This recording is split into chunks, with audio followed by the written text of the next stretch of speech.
Today I'm going to be telling you more about my tribe, the Bagungu tribe, which is one of the minority tribes in this country, and most people don't even know that it exists, and they stay in this country, but it actually exists in Bunyoro region of this country, Uganda. So if you have not yet subscribed to my channel, make sure you subscribe. Make sure you like, make sure you share, make sure you comment so that you don't miss anything. If you're a person who loves learning more about other countries, about cultures in other countries, about tourism in other countries, make sure you subscribe to my channel. This is for you. So the Bagungu are located in Bunyoro region, Bulisa district, alongside the lectures of the Albert of Lake Albert in the Great Rift Valley. That is where we are located. We speak Lugungu, and traditionally women wear gomeses and men put on kanzus. I'll put a picture for you to see how they look like. And men put on kanzus.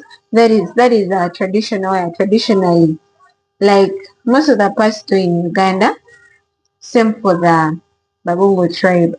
So we are called Bagungu because we speak Lugungu. You get our type of food is fish and baked cassava flour. We call it kalo or kaunga kamuhogo. You boil water, then you pour there the flour and you mingle. Then you get the food. Actually, there is a video on my channel showing us how to cook kalo.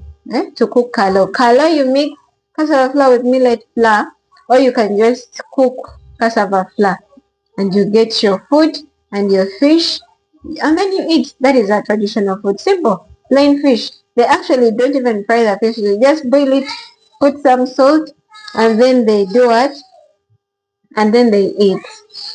And for financial purposes, for purposes of earning money, traditionally most people were fishermen because of the lake. You know, they live alongside the shores of Lake Albert, so traditionally they were fishermen.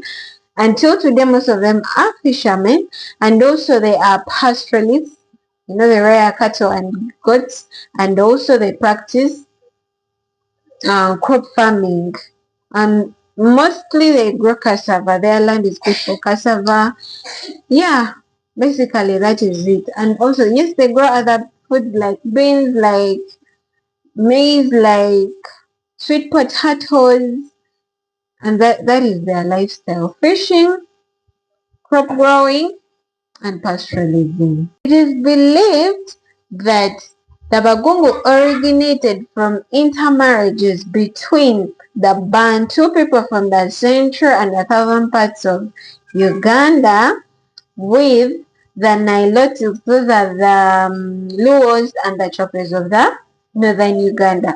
So that is how this tribe came about. When it comes to marriages in the Bagungu tribe, we have what you call a traditional marriage. A traditional marriage setting. Before the white wedding thing came, first you have to do a traditional marriage. The man has to visit the woman's family, the man has to be introduced to the woman's family, and you're given a letter for the bride price. Usually the bride price in the Bagungu tribe is you bring a cow and goats according to goats, one for the mom, the dad. You also bring a male goat, and then you bring goats for the auntie and the brother-in-law. Yes, so you bring it according. They may ask you for 3 to 6 goats. It is according to how they build you. That is how you bring. So you also bring a sack of cassava flour. Yes, a sack of cassava flour, and also you pay some money. Some money. There is some money you pay. 500,000 Ugandan shillings. It could be around $200. Yes, $200 something. There is some money you pay. When things are settled, then you can continue with the white wedding, or you do it, or you can stop there and you can be with your wife. So those are the traditional customs. Yes, bride price has to be paid. I think that is the most important thing. Bride price has to be paid. Also, when it comes to that white wedding stuff, getting married in church, the woman in the Bagungu tribe, from the Bagungu tribe, the woman does not put on the white gown. No, you put on your gomesi. The man puts on a suit, but as for the woman, you put on a gomesi. And there are some interesting things about their traditions. You see, in this tribe, even though you are a grown person, a grown man, and you do something wrong, and you do something wrong, even though you are 50, they can cane you. Your elders, people who are older than you, they can put you down and they cane you. Yes, our fathers can be caned. Our fathers can be caned. Our mothers can be caned in this tribe. These people are they have somewhere dim weird beliefs. So they can cane you even though you're 50. If you disobey your elders, they can cane you. And if you refuse to be caned, they chase you out of the clan. They have those clan things.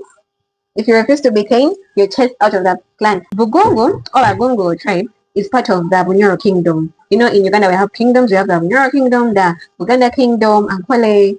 But the strong king, the Buganda, we have the Toro kingdom, that's a strong king. Also the Bunyoro and Busoga also has a strong king. Those kingdoms are very strong.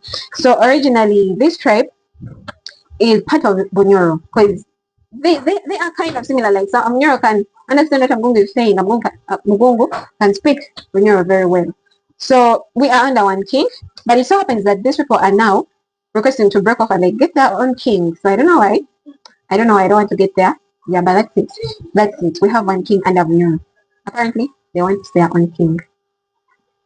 And that traditional dance that is called in Togoro, in Bunyoro. I don't know. I think also Yan Bugungu, they also call it in Togoro. Yes, as simple as that. You sing and dance. So the Bagungu stay in a region that has one of the most tourism attraction sites in the country, and that is the Maxon Falls National Park, where you get to see elephants, quarterbacks, Uganda cobs, giraffes, hippos in the Nile, in the Lake Albert, where you get to see guinea fowls, where you get to see that the falls, one of the greatest falls in the world, is actually in Bulisa, and Bagungu Wildlife Reserve, which has over 240 bird species, including the shoebill. The shoebill is there in the Bagungu Reserve. You can also have a beautiful view of the Lake Albert and the shoreline. You can also see the Rift Valley, one of the different Rift Valleys in the country.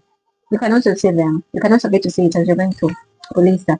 Now this tribe, the men of this tribe are polygamous. Most of these men are polygamous men. Yes. Yeah, most of these men are polygamous men. They marry more than one wife. And the women of this tribe, most of them are very energetic. They have so much energy. They can fight. They can beat up a man. Yes, single-handedly. They can beat up a man. Also, these tribes, they walk long distances. For example, when they are going to farm, you find that their farmland is far away from where they stay. It's kilometers far away from where they stay. So they walk those long distances to go to their farmlands. And they stay there for days, for weeks, for months, farming, growing crops, or harvesting them. When they are fully done, that is when they come back. They bring them back to their homes. Yes. Every tribe has a dark side. And this tribe really has a dark side. The funny thing is, I'm partly from that tribe, but you have to really have a dark side.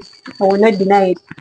Because they say that this tribe practices a lot of witchcraft. You annoy them, they won't fight you. They'll just then do the juju, the witchcraft, and boom, something happens to you, something terrible happens to you.